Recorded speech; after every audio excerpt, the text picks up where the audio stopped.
Hey guys, welcome back to the Athlete Lounge. I'm Aditya and I'm joined this week by Joel. And again, no Teja. He's away on holiday again. He's away in Malta, I think. So enjoying himself this weekend again. Or it could be just another session of Fortnite grind. I think But it's yeah, Fortnite again. I wouldn't be surprised. But yeah, so this week we took some topics from the question box on Instagram that we're probably going to be doing that every week. So the first topic we're going to start with is, can fast food help you bulk up and stay in shape? Yeah, it's an interesting question. Honestly, I think bulking up it definitely helps. Just because it's quick and easy to make, and you can eat lots and lots.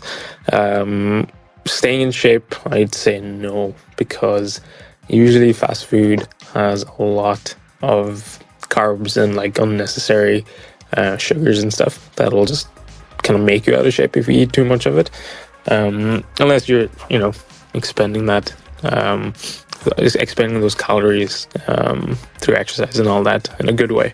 But again, it's hard to maintain, or it's hard to get to a certain level of body fat percentage if you're, constantly eating fast food. But it is good for bulking up the quick and easy way. It's also called the dirty bulk. I'm sure everyone here knows what that is. But yeah, it's something that I try to stay away from, because I know fast food just in general isn't that great for you. Although I will have a couple of meals here and there throughout the week. What do you think, Aditya? Well, yeah, speaking of dirty booking, of course, Teja would know that very well since he's on a unlimited dirty book pretty much. He's in a No permanent cut dirty at all. bulk, isn't Yeah. Oh yeah. Just a perma bulk. Yeah. he? But yeah, fast food. Yeah, it's like if you're having it constantly, it's not going to help you stay in good shape. Eating that, it also like mentally will make you feel very sluggish as well because of like the high sugars, the high carbs, and the high Exactly. fat levels. Mm. Yeah, and like also they don't, it probably, if you're eating like McDonald's, like fast food, it's probably not going to be the most like highest quality of ingredients either, which will contribute to like feeling more sluggish and everything. And your workouts are probably not going to be the best. But as you mentioned, it's like the quick and easy way to bulk up, especially if you're like a hard gainer. I'd say it's like eating clean as a hard gainer would be very difficult to get, especially for getting the calories in. Eating clean in general is actually really tough. Try to be consistent. That is a very difficult thing to go through. That's why, like, even my kind of university experience, I think the first year when I took gym and bulking and all that kind of more seriously, I did go down the road of kind of dirty bulking for a couple months, and look, I did pack a lot of weight there, but yeah, again, the whole thing about that is that all of that, if you are serious about the gym and you do want to cut, it takes a lot of work to shed the fat off. So I think maybe it's worth doing like clean bulks, where you can actually still look good as you're bulking. That's my experience anyway, from uni. I know I wasn't great at it, but I still tried to do what I could during the university experience.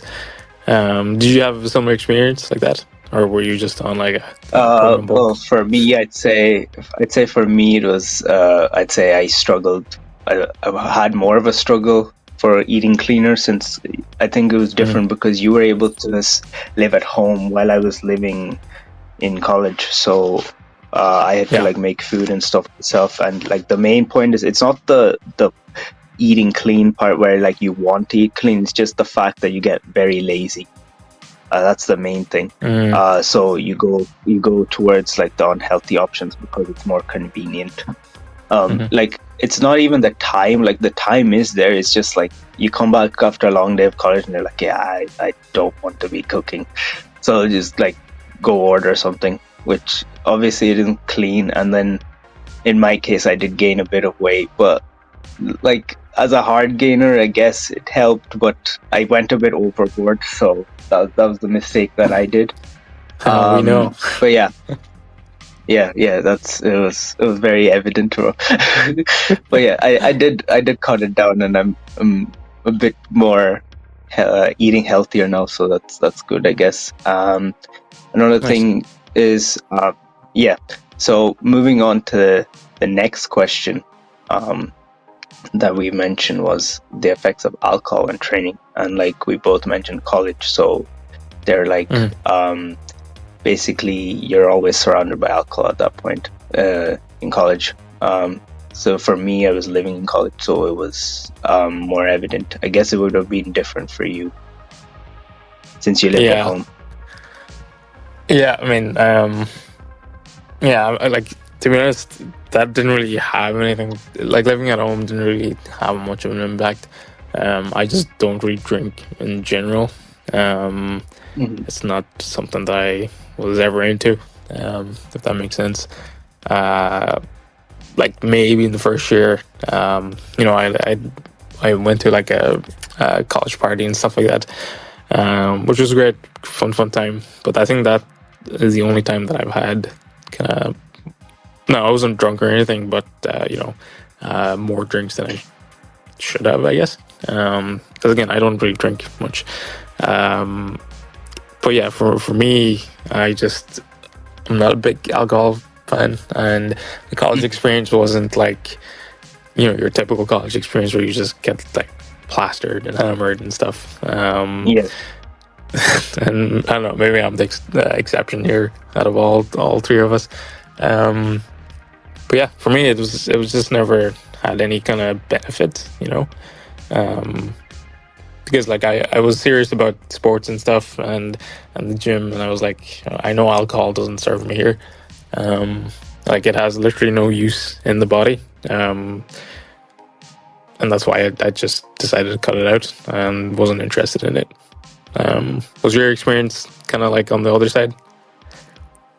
Yeah, well, you saw yourself when you came over that it was on the complete flip side, bro. But I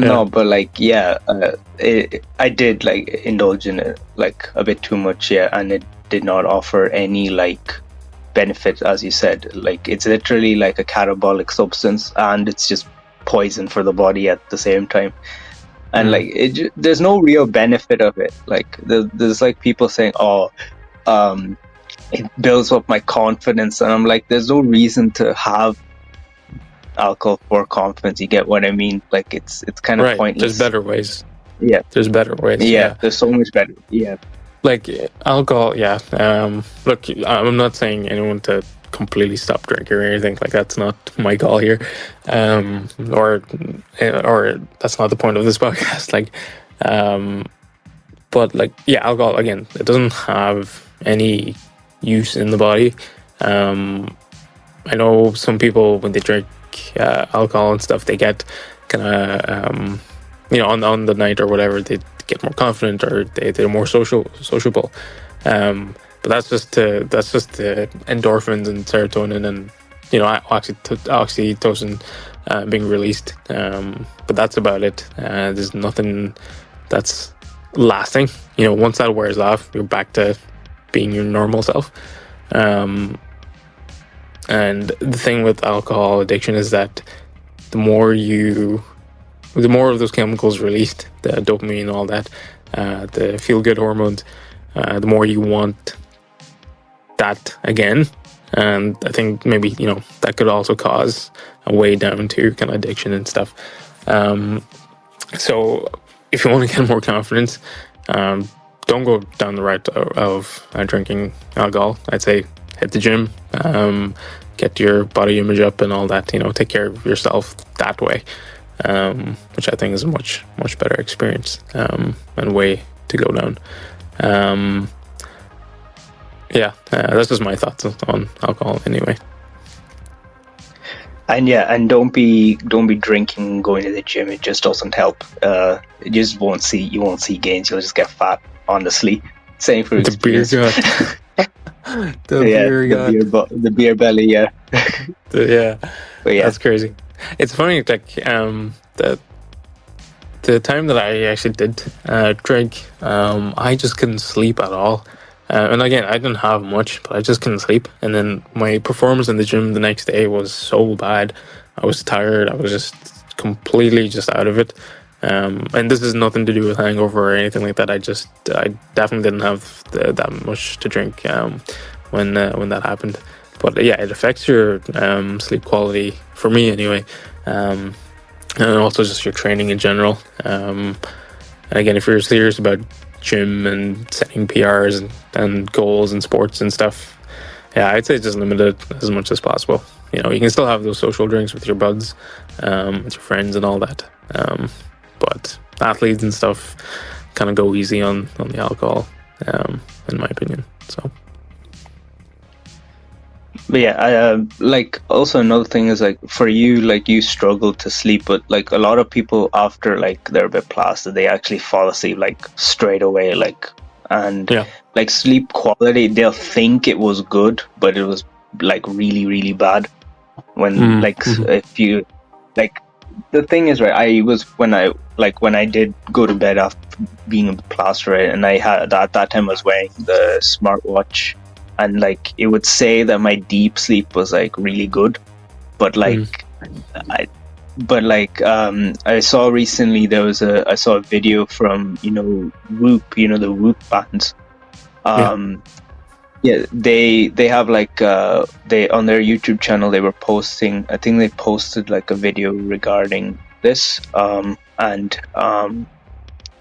it showed how like they have this thing where they show like how you feel. They have like a metric system on how you feel per day, and like one guy he like was a bit plastered, and then when he woke up in the morning, he felt like the sleep was good, but when he looked on the stats for the Whoop, his his body didn't recover at all, if not like very little. Interesting. So yeah, so even though you feel like the sleep is there, it's not really recovery. Yeah, I totally get it. Interesting. Yeah. Now that could be again to do with the chemicals just kind of wearing off, because it got heightened to a certain extent while you were drinking, and then you wake up the next day, you still think it's good and everything, but in reality the data shows something completely different. That's a really interesting kind of study, so to speak. Yeah, and another thing is like I don't know if you've heard this, but I've heard like bodybuilders like before like a show or something, they would have like a little bit of alcohol to like get proper like to clear water out of their system, because alcohol dehydrates your body. Exactly. Yeah, that's it. That's another kind of problem if you're drinking too much. Yeah, your body just won't function if you don't have enough water. So it's just interesting. Again, we're not saying that you shouldn't drink at all, but definitely don't go overboard, especially in the college days, that's for sure. Yeah, definitely. Okay, so next question we have is the importance of carbs and protein in regards to bodybuilding. So protein, yes, it's like you need that. It's how the muscles are built. You need the protein. And then carbs, like I think in my opinion, I'd say you need carbs as well, but obviously you can still see results from without carbs. Like when you did the carnivore diet, you saw results even though your carbs were very minimal. Yeah, I know I talked about the carnivore diet before on the podcast. So if you guys do want to hear more about that, do check out the YouTube video. There'll be links in the description, I guess. But yeah, the carnivore diet was definitely an interesting kind of experiment that I did. it was like 2-3 weeks of mostly just like, you know, red meat, and then kind of yogurt and cheese and all that kind of stuff. Just very kind of minimal stuff. No bread or porridge or anything like that, or at least very, very minimal. Yeah, it was interesting because I think at the start my energy levels were definitely low, which makes sense because carbs are, your fundamental source of energy. But as soon as I kind of continued, it kind of leveled off in some sense. And I ended up getting just my gym performance was a lot better, I think. I was hitting PRs more regularly. The weight kind of went off me as well. Like I lost a couple of kg, and I think a good portion of that was also body fat too. The carnivore diet definitely makes you leaner, that's for sure. But yeah, protein is so easy to get on the carnivore diet, and that's why I tried it. And I want to talk a bit about carbs. And I know a lot of people say that carbs are like absolutely important for energy and all that, which is true. And you definitely should have a balanced diet in that sense. But for people who have heard of keto, instead of carbs, it uses fats as the main energy source. And on a strict carnivore diet, that is kind of what's happening. Instead of relying on the carbs, it just goes to your fat reserves, which actually is actually really good because it helps burn fat, obviously. So yeah, it was an interesting one, but again, I do think both are needed when you're trying to traverse the whole gym and sport kind of avenue. So that's just kind of my opinion on it. What about you, man? Yeah, it's interesting when you mentioned the carnivore diet and then keto as well. I tried I think I mentioned in one of the previous episodes where I tried a diet where like I did have carbs, but like was very minimal, and I saw like very good results. So I'd say it depends from person to person, but I do think I personally work better with carbs in the gym.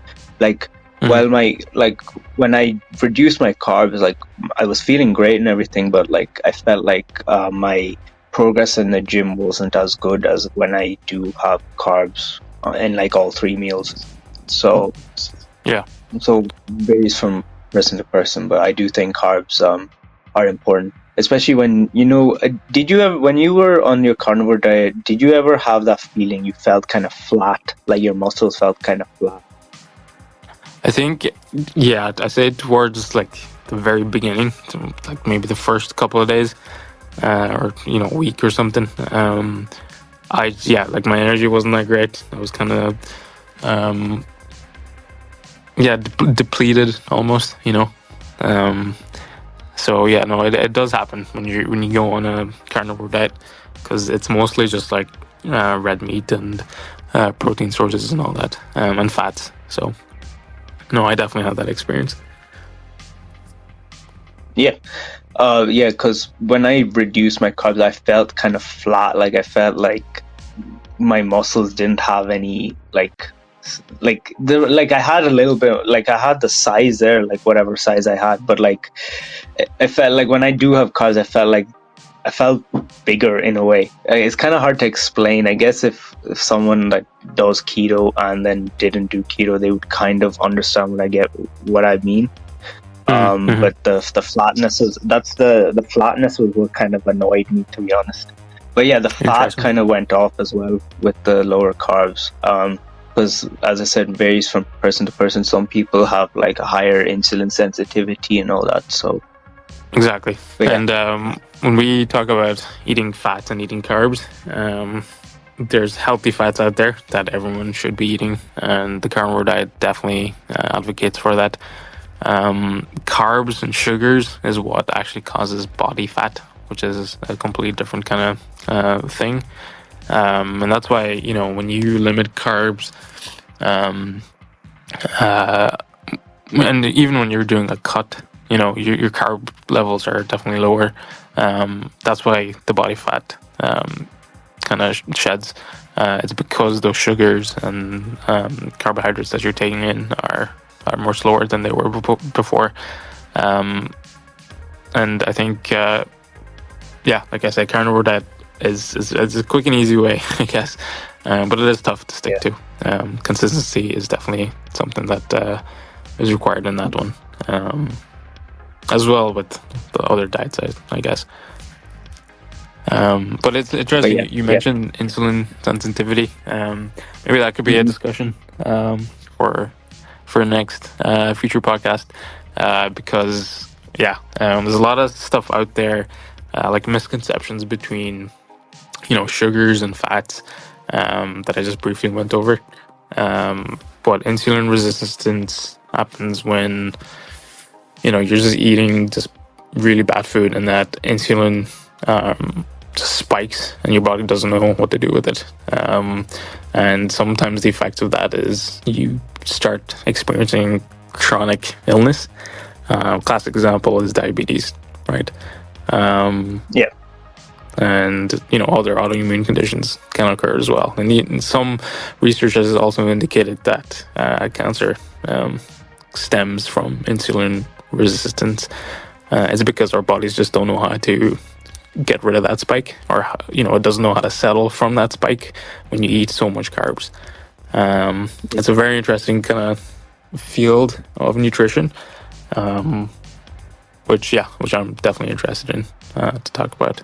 So, anyway, that's just kind of what I had on insulin resistance. It's definitely something that we should, as athletes and gym goers, just keep in mind, because again, it is about being optimal and functioning optimal in the optimal way. So, as you mentioned, it's for people that like they eat too many carbs. I think that's like an issue in like an Indian household, to be honest. Like it's just carbs. They just eat carbs, and then there is protein, but like it's like if you're still hungry, they load on the rice. That's pretty much it. Yeah, exactly. Yeah. Rice, lunch, and dinner, man. Every single day. Yeah. Yeah, that's why, like, I try to just, for me, I don't eat rice at night. The only time I have rice these days is at lunch time. At night, I just have my own stuff, whatever it is, like a steak or a burger or whatever. So, yeah, I'm trying my best to reduce it too. Yeah. So when you have a burger, are you gonna have like the bun as well, or just like the burger patty?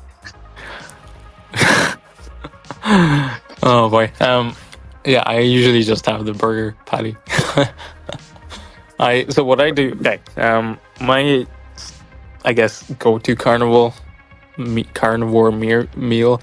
I don't know why I couldn't speak there, but my go-to carnivore meal is this frozen burgers you can get in Tesco, which have only a couple of ingredients. And it's literally like the beef, salt, and pepper, and that is it. I'm a big advocate on the lesser ingredients, the better. You know, it's less processed and all that kind of stuff.